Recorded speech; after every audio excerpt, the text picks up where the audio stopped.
Pelo sinal da Santa Cruz, livrai-nos Deus, nosso Senhor, dos nossos inimigos. Em nome do Pai, do Filho e do Espírito Santo. Amém. Amém. Isaías capítulo 58, versículos do 8 ao 11. Isaías capítulo 58, versículos do 8 ao 11. Para você encontrar aí e acompanhar com a gente. Diz assim a palavra de Deus: aí então, qual novo amanhecer vai brilhar a tua luz, e tuas feridas hão de sarar rapidamente. Teus atos de justiça irão à tua frente, e a glória do Senhor te seguirá. E quando o invocares, o Senhor te atenderá, e ao chamares, Ele responderá: aqui estou. Se, pois, tirares do teu meio toda espécie de opressão, o dedo que acusa e a conversa maligna, se entregares ao faminto o que mais gostaria de comer, matando a fome de um humilhado, então a tua luz brilhará nas trevas, e o teu escuro será igual ao meio-dia. O Senhor te guardará todos os dias e vai satisfazer o teu apetite até no meio do deserto. Amém. Eu tomo posse desta palavra de Deus para a minha vida. Eu digo amém, Senhor, a tua palavra. Eu te peço, Senhor, que esta palavra se torne uma profecia pessoal para cada um que agora, nesse momento, está dizendo amém a esta tua palavra. Que ouve o que o Senhor promete, mas está também disposto a obedecer ao que o Senhor ordena. Senhor, eu digo amém.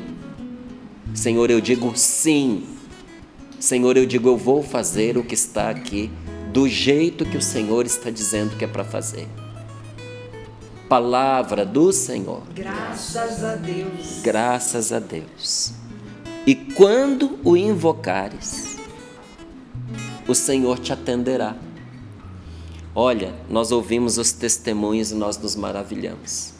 E é para isso mesmo. Para que é contado o testemunho?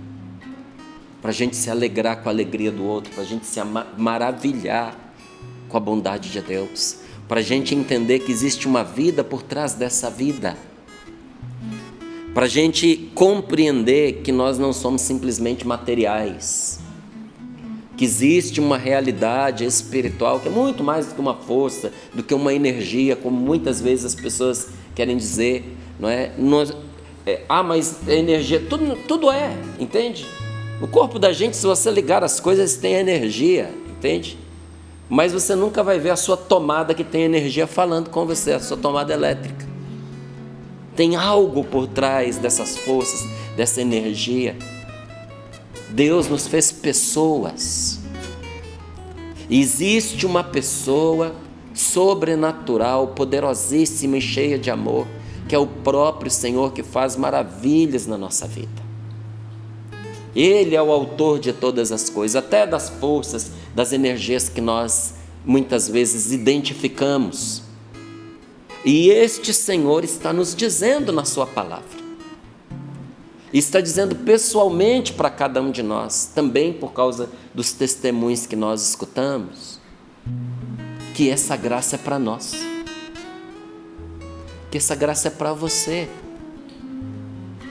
Que cada um de nós pode e fará uma experiência de fé, se tiver fé, se confiar no Senhor.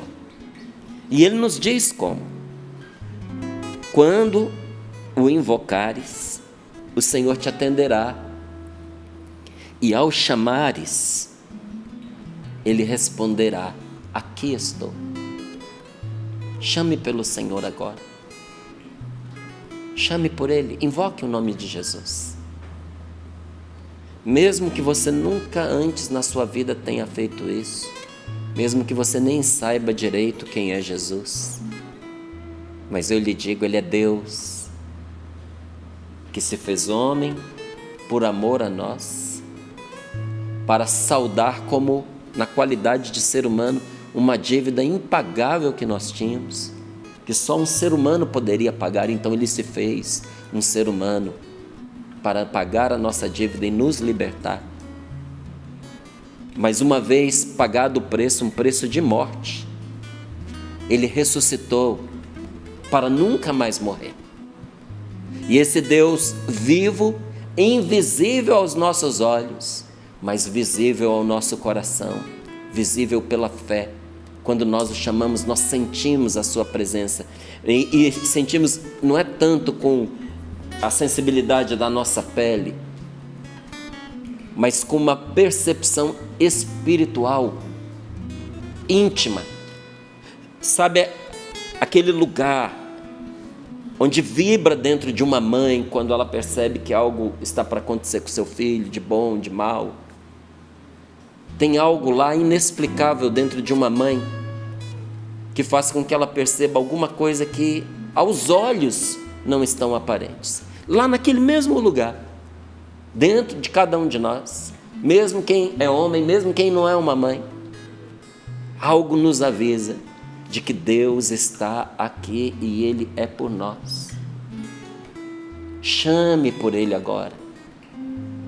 Chame pelo nome de Jesus. Porque Ele te ama, Ele é o seu Salvador. Apresento-te o teu Salvador. Né? Ao fim desta vida, mas o teu Salvador agora. Porque para alguns, se Jesus não for o Salvador agora, essa pessoa perde a sua salvação final. Para nos salvar no definitivo, o Senhor precisa nos salvar no provisório. E olha, é isso que Ele tem feito a cada dia da nossa vida. Quantas situações de salvação eu poderia enumerar para você, quantas você não tem ideia. São incontáveis as situações de salvação do Senhor na minha vida, que eu poderia testemunhar para você. Ponha diante de Deus aquelas situações em que você está precisando agora de salvação. Chame pelo nome dEle, porque Ele diz para você: aqui estou. Estou aqui. Estou com você nesse momento. Peça a Deus a graça de se aperceber da presença dEle. Peça a Jesus neste dia, nesta manhã, nesse momento em que você está nos acompanhando, que não é uma manhã. Peça a Jesus a graça de você ter um encontro pessoal com Ele. A nossa vida muda quando nós temos um encontro pessoal com Jesus. E a nossa felicidade depende, a nossa felicidade e a nossa salvação depende de quem é o Senhor na vida da gente, como nós o assumimos. Peça a Ele a graça de compreender quem Ele é, porque diz a palavra para nós: se tu tirares do teu meio toda espécie de opressão, o dedo que acusa e a conversa maligna. Se tu tirares do teu meio toda espécie de opressão, o dedo que acusa e a conversa maligna. É algo que está dentro das nossas possibilidades fazer. Você me permite dizer de uma outra forma? Pare de oprimir as pessoas, de perseguir, de fazer o mal, de se vingar, de falar mal, de trazer tristeza para a pessoa, mesmo que você tenha motivos para isso. Mesmo que você tenha motivos para vingança, mesmo que você tenha motivos para fazer a pessoa sofrer. Mesmo que você esteja contando os dias e pensando: eu vou até um certo ponto, depois eu paro. Deus está lhe dizendo, já deu. Pare com isso. Pare de oprimir. É o que a palavra do Senhor está dizendo para nós. Tire do seu meio toda espécie de opressão. Pare com o dedo que acusa. Porque onde a gente mais faz isso é dentro de casa. É dar de dedo no rosto da pessoa. Olha, é muito triste quando você vê uma cena, né, de uma briga entre marido e mulher, entre pais e filhos, entre parentes, né, que infelizmente acontece. E normalmente quando isso se dá, você vê as duas partes com o dedo em riste, apontando um para o outro. Pare com o dedo que acusa. E pare com a conversa maligna. A conversa maligna é uma conversa que faz mal. Porque senão nós vamos passar a vida escutando os testemunhos das outras pessoas, vendo o que Deus faz na vida de outras pessoas, porque nós não abrimos para Ele o espaço para Ele agir na nossa vida. Como assim não abrimos? A gente não para de oprimir, a gente quer tirar a forra, o tempo inteiro sempre acusando. Sabe, para quem diz assim, mas eu não acuso ninguém, não é? Então eu vou dar uma outra forma da gente perceber se a gente acusa ou não. Reclamação. Não tem como uma pessoa que vive reclamando não estar acusando. É muito difícil você ver uma pessoa reclamando de si mesma. Reclamando sempre dos outros, pondo a culpa nos outros. Não porque o fulano, não porque Beltrano, não porque você, não é? Olha, essa é uma das frases piores numa conversa entre marido e mulher. Quando é que você percebe que aquela conversa entre marido e mulher tem que acabar? Quando você ouve no meio dela a seguinte frase: por que você? Quando você estiver no meio da discussão e você ouvir essas 3 palavrinhas, para a discussão. Porque realmente ela deixou de ser uma conversa e ela virou uma discussão no momento em que entra o porquê você. Porque você fez isso, porque você não fez aquilo, porque você. Quem é casado e já passou por esse caminho sabe que não chega a lugar nenhum. Aliás, chega aonde você não quer ir. Então pare com a conversa maligna. Tem uma conversa que ela é diabólica. E o Senhor está nos dizendo para a gente parar com ela. E não só tirar o que é negativo, mas a gente trazer a bondade de Deus para a nossa vida. Está disposto a fazer o que Deus está te pedindo? Porque quem fizer, experimenta. Quem não fizer, assiste, vê acontecer na vida dos outros e decide se vai acreditar ou não. Eu acredito, eu não acredito. É muito difícil você acreditar quando você não experimentou. Estava na casa de uns amigos e estava lá um amigo muito querido para mim. Ele é pastor, ele não é católico, é um pastor evangélico. E chegou uma pessoa e ele disse para mim assim, para mim não, para ela: conta para ele o que foi que te aconteceu. A pessoa morreu e voltou à vida. Morreu e voltou à vida. E ele estava presente, ele viu. Então, quando foi contado, se espera todo tipo de reação, porque você ouvir que uma pessoa morreu mesmo e voltou a viver por causa de uma oração, é difícil de acreditar, gente, quando você não viveu uma experiência próxima, parecida. Mas no momento em que eu escutei, eu sabia que era verdade, eu sabia. Quando você não vive uma experiência assim, você senta, cruza os braços e diz: será? Você não diz que não é. Você diz assim: será? Mas esse será é muito mais eu não acredito do que eu acredito. Mas quando você sabe o que faz esse Deus maravilhoso, e você ouve uma coisa como a que eu ouvi, com os detalhes que eu escutei, eu tinha certeza absoluta que eles estavam falando a verdade, que Deus tinha feito, que eles estavam me contando que Deus fez.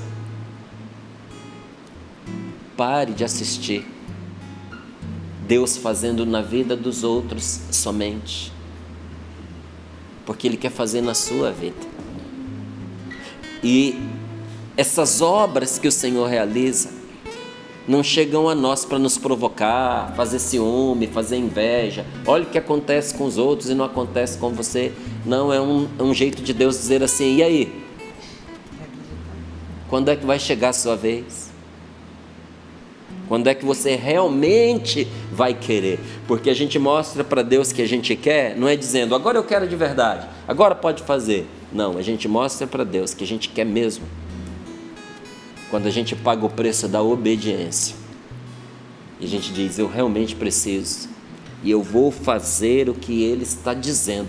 Então, primeiro, tire essas coisas negativas. Pare de oprimir. Pare de apontar o dedo acusando. Pare com fofoca, com calúnia, com conversas diabólicas. Pare com conversas indecentes. E em vez disso, se entregares ao faminto o que ele gostaria de comer. Não, não é o que ele gostaria, o que você mais gostaria de comer. Então o que você dá para os outros? Não é o que você põe para o cachorro, né? Que hoje nem dá para comparar isso, que tem cachorro que está comendo muito melhor do que gente. Tem dono que às vezes quase passa fome para o cachorro comer, porque é caro as rações de cachorro, né? Mas não é você dar para o outro, o resto sobrou aqui em casa, acho que isso aqui vai estragar, hein? A gente come, não sei, dá para o fulano, não, isso aí não. O que você vai entregar? O que você mais gostaria de você comer, você vai dar para o outro, matando a fome da pessoa humilhada. E quando você fizer isso, então a tua luz brilhará nas trevas, e o teu escuro será igual ao meio-dia. Se agora está desse jeito aqui atrás de mim, você imagine meio-dia como é que vai estar. Sabe o que Deus está nos dizendo? Acabou a escuridão na sua vida. Você vai ter luz para entender, decidir, se livrar das armadilhas, até nos dias mais tenebrosos da sua vida. O seu dia escuro vai ser claro. Imagine os seus dias claros então. Tua luz brilhará nas trevas, e o teu escuro será igual ao meio-dia. E o Senhor te guiará todos os dias, e vai satisfazer o teu apetite até no meio do deserto. Eu creio nesta palavra, e eu tenho aprendido a viver desta palavra. E toda esta palavra discute um assunto: qual é o sacrifício que agrada a Deus? Qual é o sacrifício que agrada a Deus? Não é você ficar se torturando, não é você ficar se matando, não é você se chicotear como faziam no passado. Cada época teve uma realidade, viu, gente? Deus nunca pediu ninguém para ficar se batendo com chicote. Mas era uma época em que as pessoas entendiam que era válido fazer esse sacrifício para Deus. Deus tem coisas que Ele aceita, Ele não pede, Ele aceita, né? E tem outras que não. O sacrifício de Isaac, Deus aceitou a intenção, mas não permitiu que o pai matasse o filho. Isso não, entende? A entrega total do seu coração, que você deu o seu filho para mim, eu aceito. Foi o que Deus fez com Abraão. Mas você matar o garoto, de jeito nenhum. Tanto que Deus permitiu até o momento em que a faca foi levantada. A partir dali já era crime, já era pecado, já era blasfêmia. Isso Deus não quer. Então tem sacrifício que Deus aceita sem ter pedido. Tem outros sacrifícios que Deus não aceita. E tem sacrifício que agrada a Deus. Qual é o sacrifício que agrada a Deus? Amor e perdão perdão e amor. Não adianta você fazer jejum se você não perdoa a sua esposa, se você não perdoa o seu marido, se você não perdoa o seu filho. Olha, só se você estiver jejuando com a intenção de ter força para perdoar, porque se não for por isso, amigo, você pode esquecer. Porque não adianta você querer agradar, seria como você trair a sua esposa e dar um par de brincos para ela. Tem sentido? A gente quer agradar a Deus fazendo uma coisinha, dando para Ele um par de bijuterias, e desagradando em coisas sérias, em coisas graves. O que é que Deus pede de você? Que você ame. Não quer o seu dinheiro, não quer que você coloque em risco a sua vida, se põe em situações de perigo de morte inutilmente, não quer que você passe fome, porque tem gente que acha até que jejuar é passar fome. Jejuar nunca foi passar fome. O jejum, ele só tem sentido quando você deixa de comer aquela comida para pegar aquela mesma comida que você gosta, como está dito aqui. Pega aquilo que você mais gostaria de comer e dá para uma pessoa. Você deixa de comer para que aquela comida que ia ser sua seja de alguém. Então, não é o sacrifício estúpido pelo sacrifício. Eu vou sofrer pelo Senhor. O Senhor não quer que você sofra. Tanto que a palavra dele diz: eu quero a misericórdia e não o sacrifício. Não adianta você se virar do avesso se você não tiver misericórdia. E o que é a misericórdia? É o amor que ama o outro na miséria dele, quando o outro não merece ser amado. Muitos de nós, gente, vamos conviver com pessoas que não merecem ser amadas, como muita gente conviveu conosco em momentos em que a gente não merecia o amor da pessoa. Só que é interessante que o momento em que você mais precisa que te amem é quando você menos merece. Você amar quando você está fazendo por onde? Meu irmão, aí todo mundo, né? Olha, tem gente que é muito amada, porque ela faz por onde? Faz por merecer. Então, no momento em que ela está merecendo, talvez ela não precise do seu amor, não, está sobrando amor na vida dela. Quando é que a pessoa precisa do seu amor, da sua caridade, da sua misericórdia, do seu perdão? Quando ela não merece. Quando ela fez por merecer, você abandonar a pessoa. Você tirar ela da sua vida. Mas por causa de Deus. Por causa do amor de Deus. E porque você também foi perdoado por Deus. Você faz algo que não é natural, porque o perdão não é natural, o perdão é sobrenatural. Você vai lá e perdoa a pessoa. E quando você perdoa a pessoa, acontece um Hosana Brasil, não acontece um Hosana Brasil, acontece um Hosana Céu. Entendeu? O céu, eu ia dizer que o céu quase vem abaixo. Não, ele não quase, ele vem abaixo. O céu desce sobre você. E Deus vibra por você. E se enche de orgulho por você. E diz para quem está lá em cima, lá, igual o pai, perdoa. Esse aí é filho. Porque o filho faz como faz o pai. Eu perdoo, ele perdoa também. Aprendeu direitinho. Mas a parte, a brincadeira e a comparação, você agrada a Deus quando você ama e quando você perdoa, quando você perdoa e quando você ama. E São Cipriano, não é? O bispo católico, santo, não esse aí da superstição, tá? Porque isso aí é outra coisa completamente diferente, não tem nada a ver com o São Cipriano cristão católico, não é? São Cipriano, ele resume de maneira maravilhosa essa verdade. São Cipriano, ele diz assim: Deus não aceita o sacrifício de pessoas que fomentam a desunião.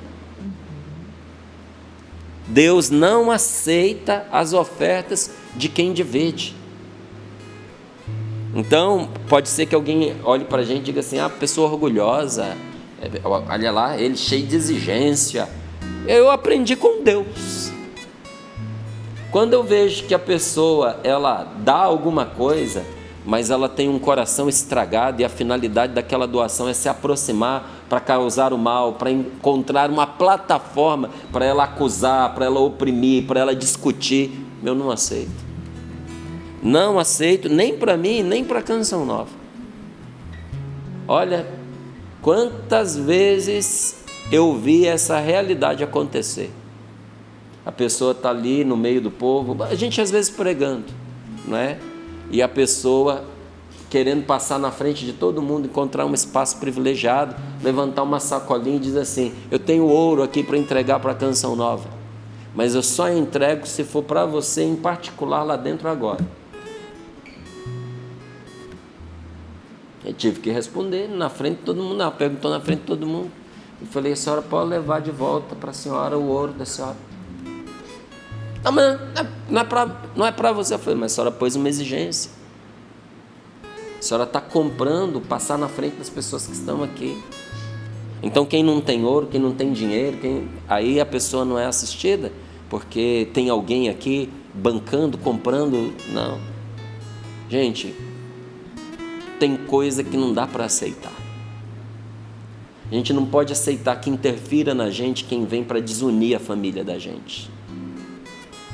A gente não pode se vender por uma bagatela para dar espaço a quem vem agir até em nome do maligno na vida da gente. Porque me perdoe dizer assim, eu sei que tem gente que acha que isso é espiritualismo, mas eu tenho certeza que são muitas as situações em que o diabo convence alguém, vai inspirando, sabe? Vai soprando na cabeça da pessoa até entrar e a pessoa obedecer, a pessoa ir lá fazer desunião na vida dos outros.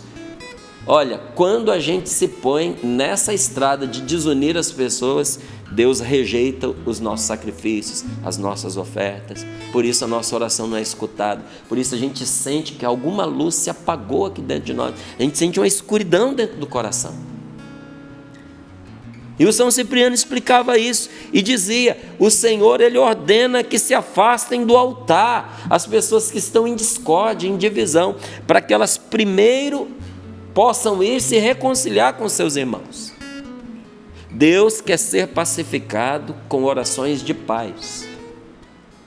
Se no Antigo Testamento a oração servia para fazer vir fogo do céu, para poder fazer a chuva parar, para poder derrotar inimigos, para poder que feras avançassem sobre o exército inimigo, com Jesus isso mudou completamente.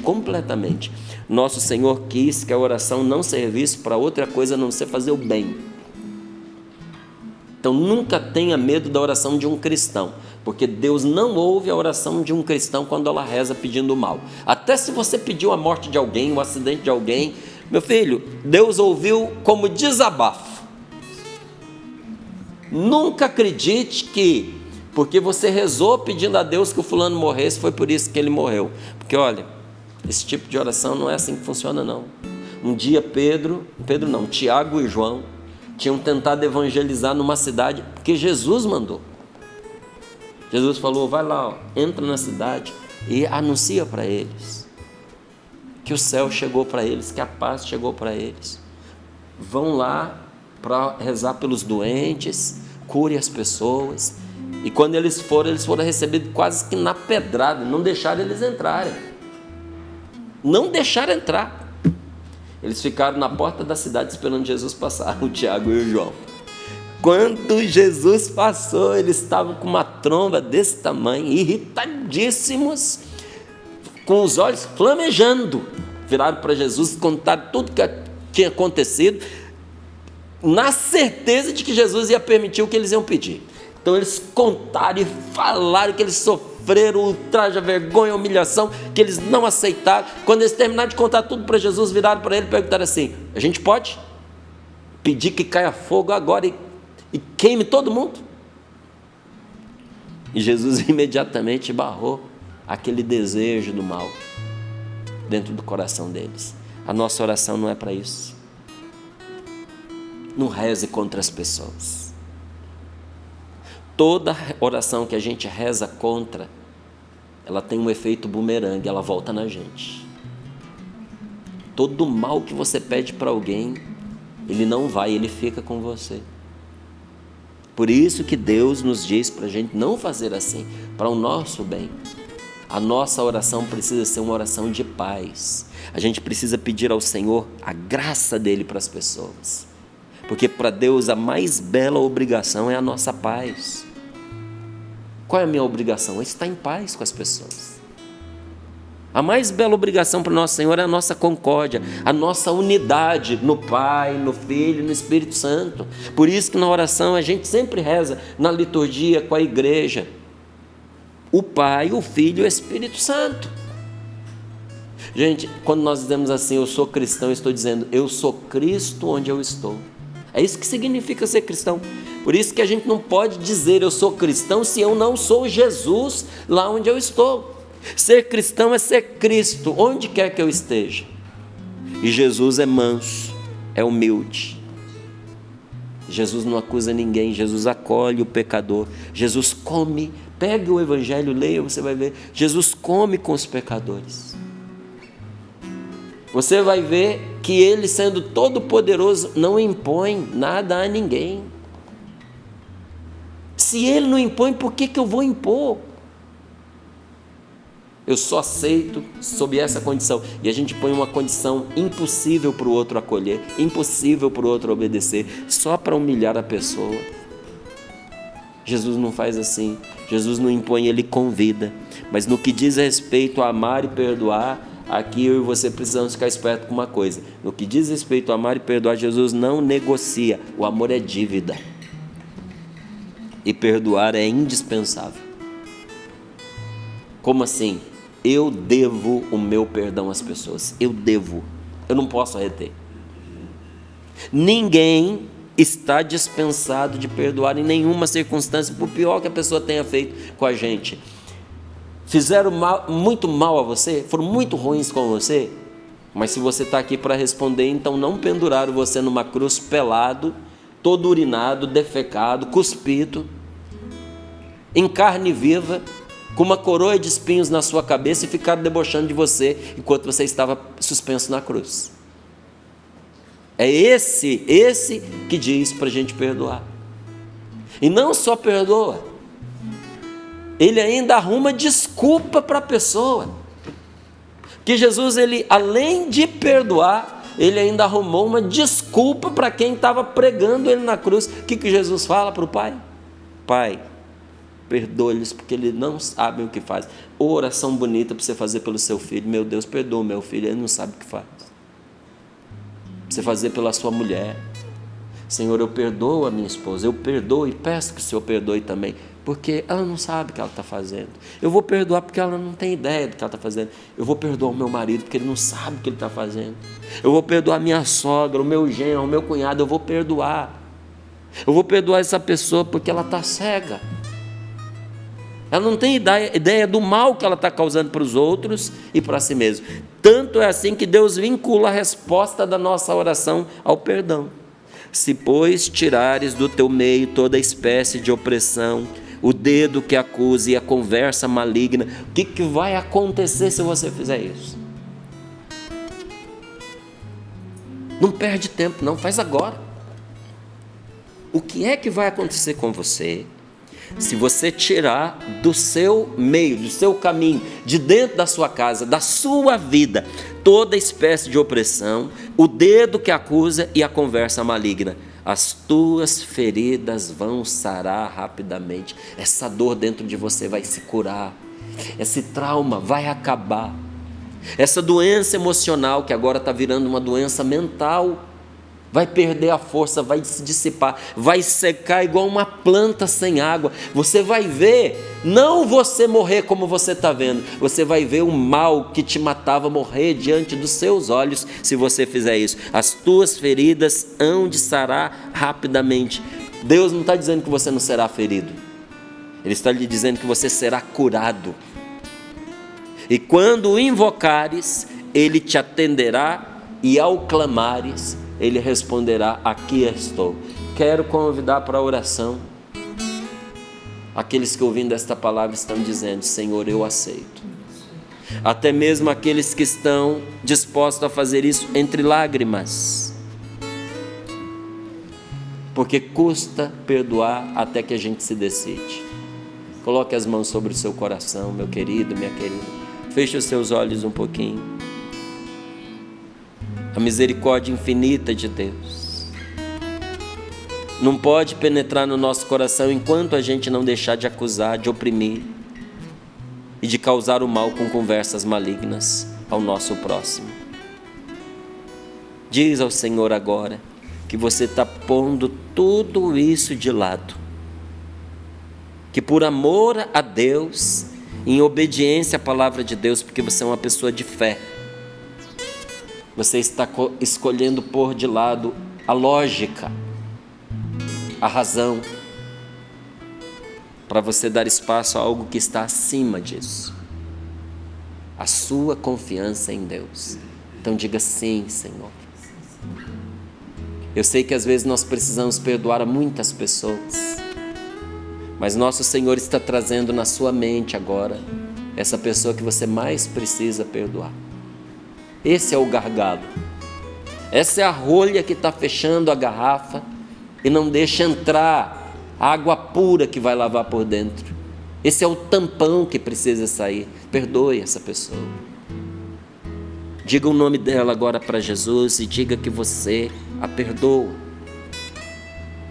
porque nosso Senhor tem perdão para dar a você também, e tem salvação para a sua vida.